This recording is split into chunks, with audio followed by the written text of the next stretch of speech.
What's up, everyone? Welcome back to RollPlay Dark Heresy. We're in the middle of a fight right here. Hope to finish it tonight. So, Steve, whose turn is it? All right, so we just had Jax who blew the leg off of a poor one of these poor civilians down here.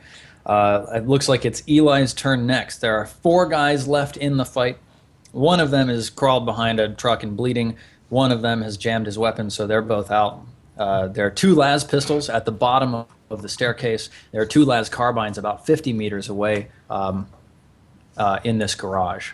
All right, so I'm gonna take a take a shot, but I'm gonna aim first at one of the las carbines. So pop out, aim, and then fire at.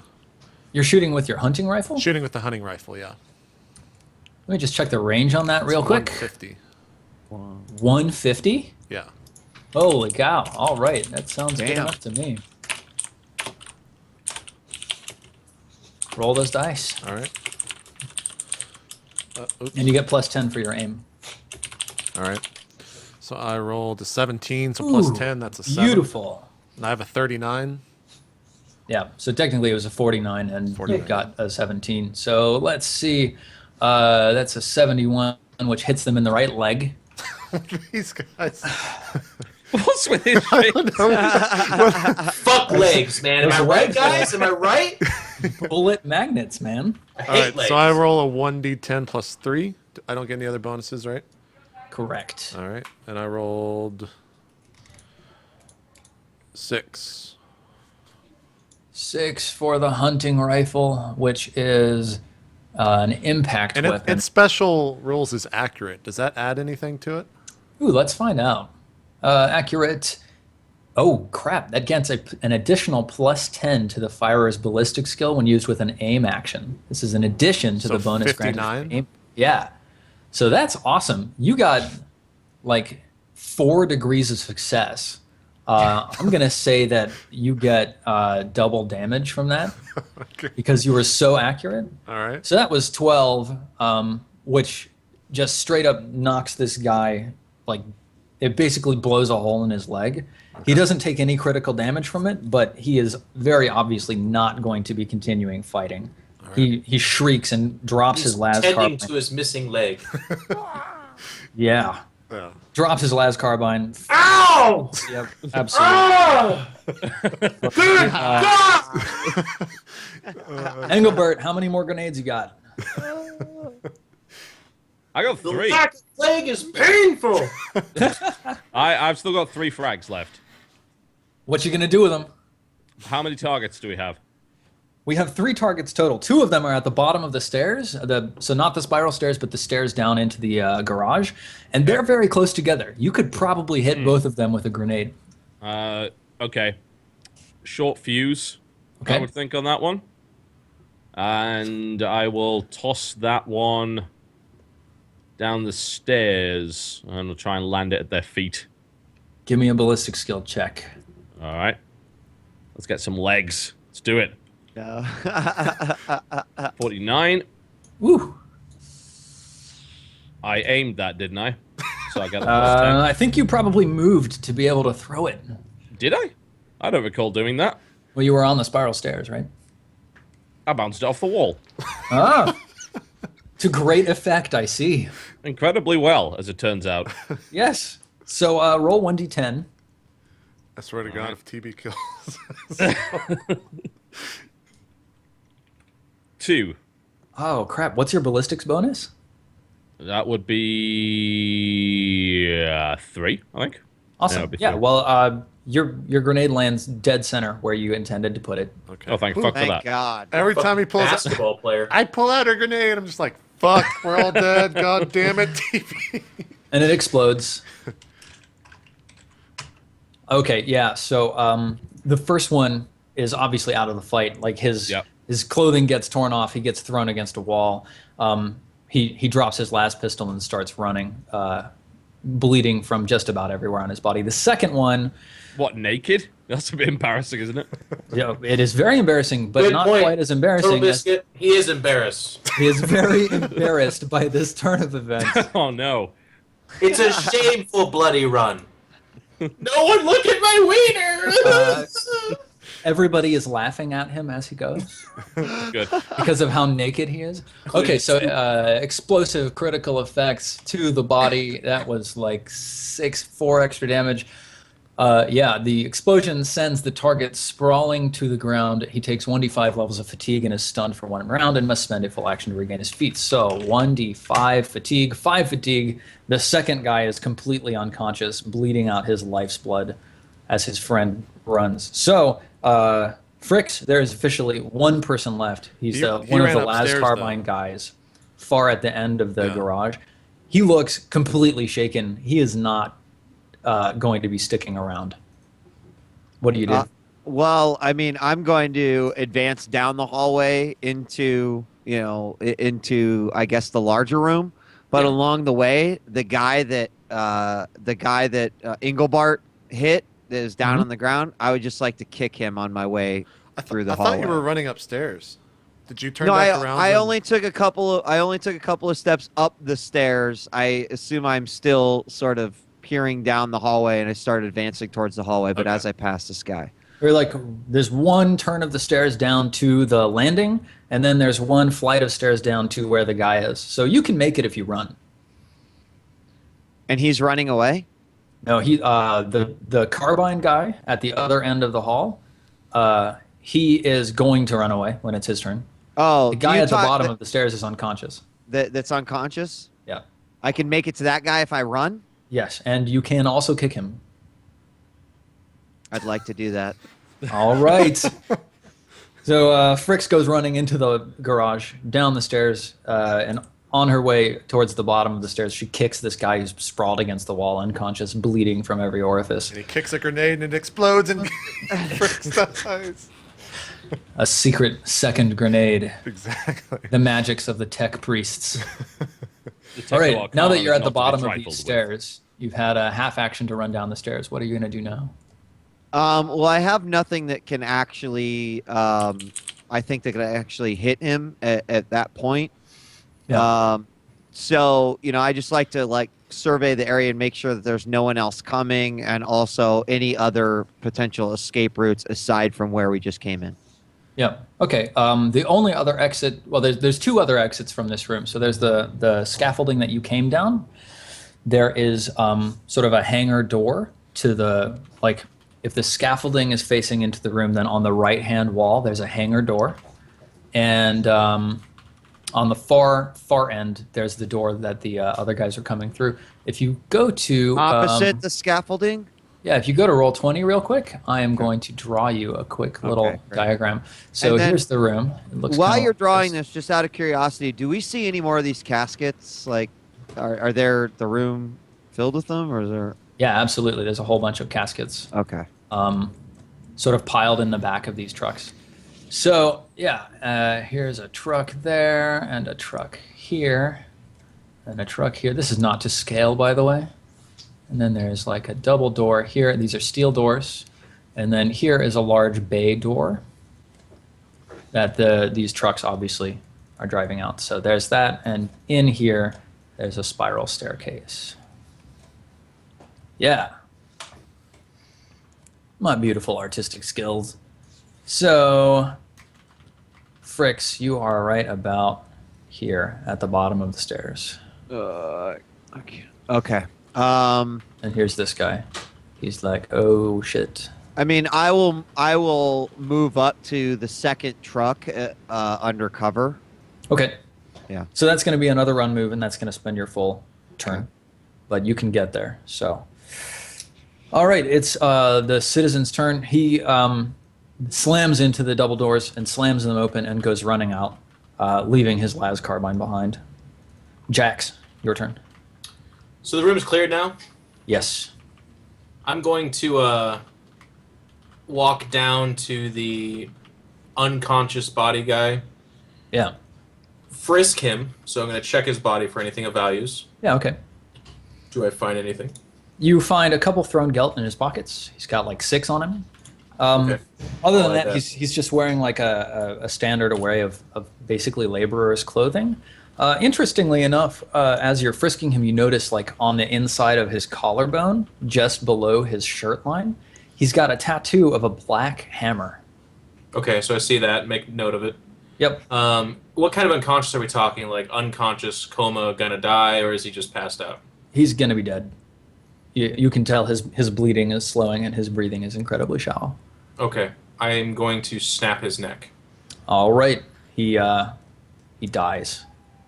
And then I'm going to move on towards the direction of the last pistol guy, or carbine guys in the door that the guy retreated from. Okay. You stride calmly through the garage. We don't actually need to continue moving in combat order now, since combat is over. So right. tell me what you guys want to do here. Well, I approached the guy with the carbine, and let me ask you about the functionality of this. Like, I obviously recognize that it's a carbine that has ammunition and rounds. Yeah, I mean, am I it's able a to las. sheath that? It's a las weapon, so it has a charge pack. Yeah. But yeah, you can definitely pick it up, use it. It's Okay, so las carbine. a standard issue weapon. Let me see what kind of skill that falls under. Should be basic Armory. las. Yeah. So if you have las weapons, yeah, if you have basic las proficiency, Well, I'm then using you a will be pistol. able to use this. Pistol proficiency is different from basic weapon proficiency. I have basic weapon training. In what weapon class? Let's see, I'm taking a look at your character sheet here. Basic weapon training of solid projectile. So not las. Yeah, Okay. so you're going to take a -10 to firing that las weapon, just because the weight of it is a little bit weird. You're not sure how it's calibrated. You're much more comfortable with a gun that shoots bullets. I take it anyways. Then I'm going to frisk the other body that's over there, the guy that got downed. Yeah, let's see. You find another handful of thrown gelt. Let me roll for it. It's like 30 or something like that. Just like 3. These guys are poor, right? That's fine. You find Same tattoo? Yes, he also has the same tattoo, and he's also got like a bent pack of playing cards in his pocket. That's about it. I do not take the cards. And then I'll just, I let the other guys go. I've been doing a whole bunch of shit. All right. So, Angle, Fricks, Eli, what are you guys doing while Jax is walking over there? Fricks, you were like crouched by the second truck here. You can see in the back of this truck, there's been loaded a couple of these caskets of, and now that you're close to them, you can actually feel the metal pieces on your body and your guns pulling towards these caskets pretty powerfully. Fricks, what do you want to do? Fricks. Are you guys here? Yeah. Fricks just doesn't give a shit. Because I'm just going to No. continue to take all the 6 gold pieces off. I was thinking about. I was writing down how much fucking thrones you were taking, Jeff, because I expect us to split it at the end. Okay, so I was doing administrative duties here. I'm the sorry hangar for wasting door. your time, Fricks. The hangar door. Can we open it? You take a quick look around. The hangar door is massive, and it's obviously mechanically controlled, but you see a control panel on the right-hand side. Okay, and the entryway in which the last person ran through, Yeah. is it just an open door into a hallway? The steel doors have swung closed again, but as far as you could see when he ran through them, yeah, it was just a darkened hallway that he ran down. All right, well, I would like to see if we can open up one of the caskets and actually confirm that we're dealing with a bunch of Samsonite being smuggled. Okay. Yeah, you grab one of the caskets, and you look at it for a little bit to figure out where the catch is and how it opens, and you finally manage to pry one open. And you see all these little nuggets, probably about the size of like a thumb, of Samsonite, and there's just sort of a cloud of dust that comes breathing out of it and like sticks to like your gun and any metal buckles you have on you and stuff. Based on the descriptions you've heard, it seems like it's Samsonite. Okay. I'll go over there and I'll check it myself since I have more knowledge of it. Awesome. So you take I'm over going and to shove the nuggets into Inglebart's face because I know that he has more knowledge of it. And what the hell? I'll take out a grenade. all right. While they're doing this, I frisk the other bodies and check again for tattoos.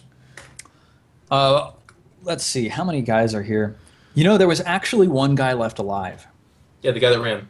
Oh, the guy with No. the one leg. Yeah, the guy that shot his leg off. That's Is that's he where still I'm headed screaming over in the there. corner and No, we've just been ignoring him? The guy with his leg shot off is dead by now, but the guy whose gun had jammed, Oh, right. he was just sort of hiding back behind one of these trucks. Cowering, Evidently, and none of hoping us you wouldn't noticed notice that. him. Well, Okay, So, so we should take a check. when I get over to his area, do I see him? yeah, absolutely. And I'm gonna, son, how about you come out here? He says, what do you want? I am an arbitrator of the Adeptus Arbites. Adeptus Arbites, and you fired upon an arbitrator. You're gonna have to face your crimes, son. You can come out here and make it easy on yourself, or we could do it the hard way. He pisses himself. Before, And, before Jeff does anything to kill him, can I use my inquiry skill to like ask about what the fuck is going on here and why they have all this Samsonite? yeah, absolutely. Let's see.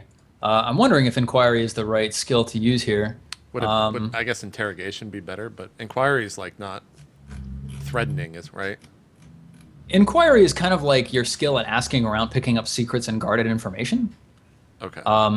Intimidation might be more appropriate here.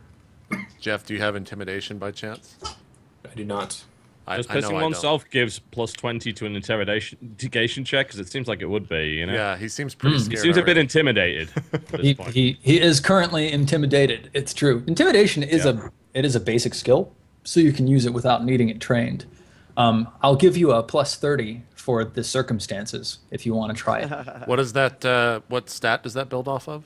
It's off of strength. So it'd be half Okay. your strength plus 30, and then that's the target number you're trying to hit. Hey Jeff, what's your strength? 39. I think you should make right. the roll. So that's a 20 plus 30 is 50 intimidation.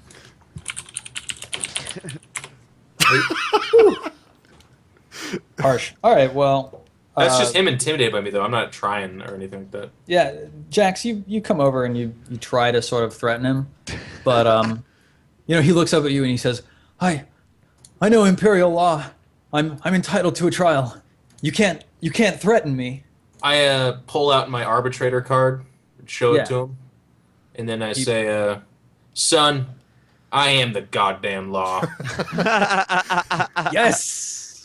And I feel that I should point out, Jax, at this point, that Imperial Justice Code subsection 4, paragraph 57 indicates that you are not, in fact, the law. Oh crap, Jax. Thank you. Do you have Engelbart. common lore Adeptus Arbites? I do. Can you And give it's me a checked. roll on that?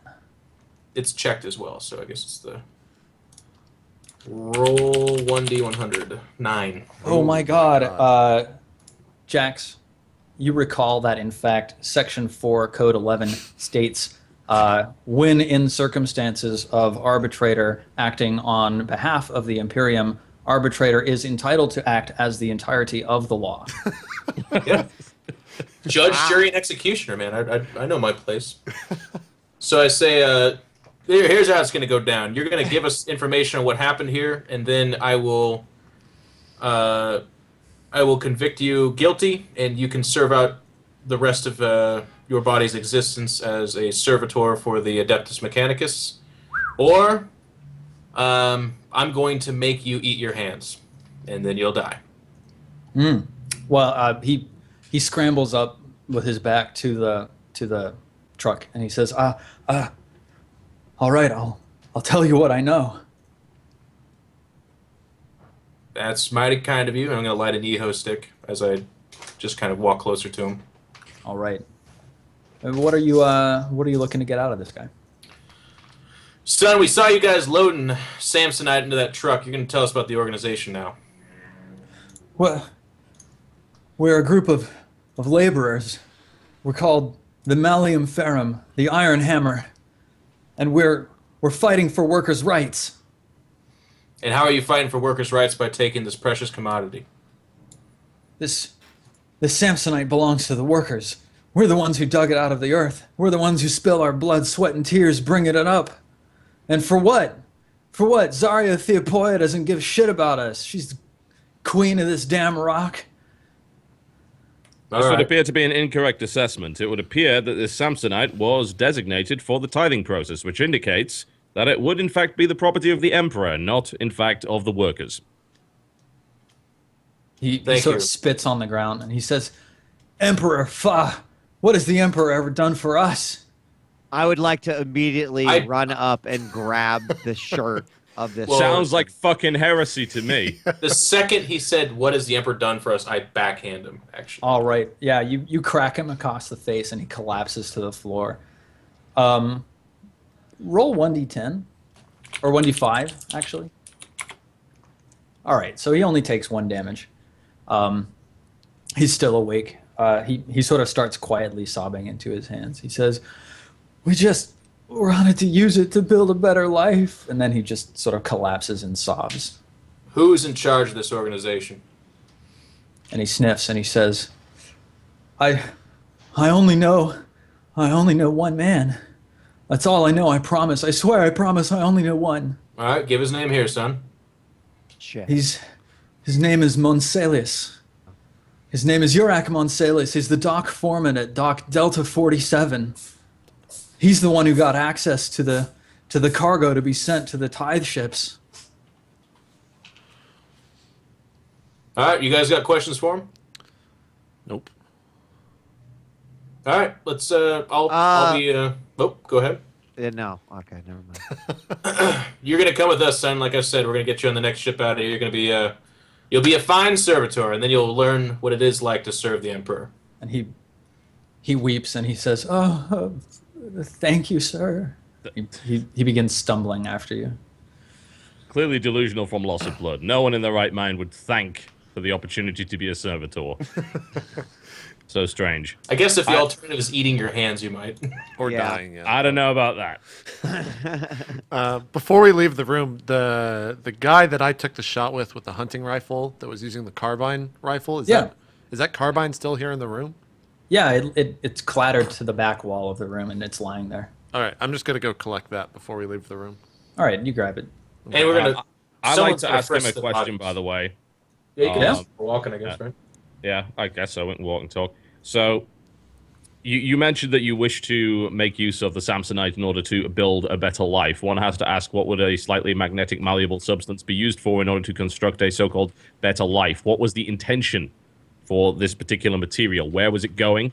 And who did you intend to transfer it to?